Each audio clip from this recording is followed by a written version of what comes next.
क्या हाफिज सईद तक वो हमलावर पहुंच सकता है जिसकी चर्चा अज्ञात के तौर पर की जाती है?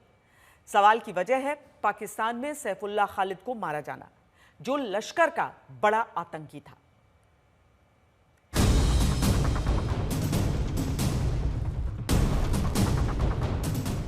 जिसने भारत में खून बहाया, जिसने बेंगलुरु, नागपुर, रामपुर में आतंकी वारदात को अंजाम दिया, वो मारा गया। उसके सीने में पीतल दाग दिया गया।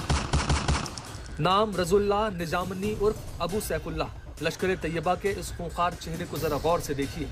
इसी आतंकी ने भारत की जमीन पर कई बार आतंकी खूनी पटकथा लिखी थी। पाकिस्तान के सिंध प्रांत के मतली शहर में लश्कर के इस टॉप कमांडर अबू सैफुल्लाह को दिन दहाड़े अज्ञात हमलावरों ने गोलियों से भून दिया। लश्कर के टॉप आतंकी अबू सैफुल्लाह के खात्मे से एक बार फिर पाकिस्तान के मुंह पर तमाचा लगा है।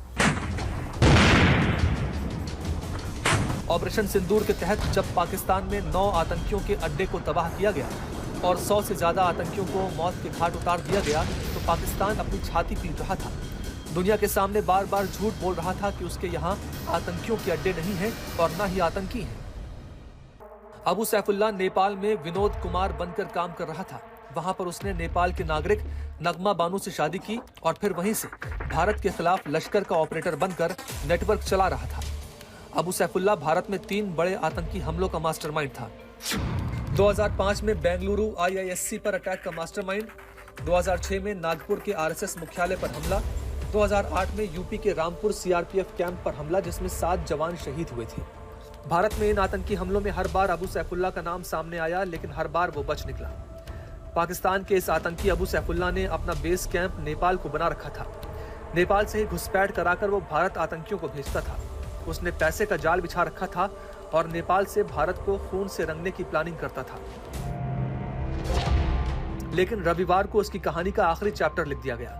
जिस पाकिस्तान की जमीन पर लश्कर तैयबा आज भी फल फूल रहा है, उसी जमीन पर अज्ञात हमलावरों ने अबू सैफुल्लाह को जहन्नुम पहुंचा दिया।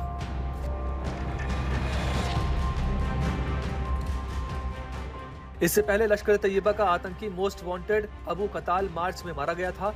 उसे भी पाकिस्तान के पंजाब में अनजान हमलावरों ने हमेशा के लिए मौत की नींद सुला दी थी। अबू कताल 26/11 मुंबई आतंकी हमले के मास्टरमाइंड हाफिज सईद का करीबी था। अबू कताल के बाद अब सैफुल्लाह ने हाफिज को नया जख्म दिया है। आज भारत में उन परिवारों को कुछ राहत जरूर मिली होगी जिन्होंने अपनों को नागपुर, रामपुर और बेंगलुरु में खोया था, क्योंकि अबू सैफुल्लाह जो आतंक का आर्किटेक्ट था, वो अब किसी नए हमले की साजिश नहीं रच सकेगा।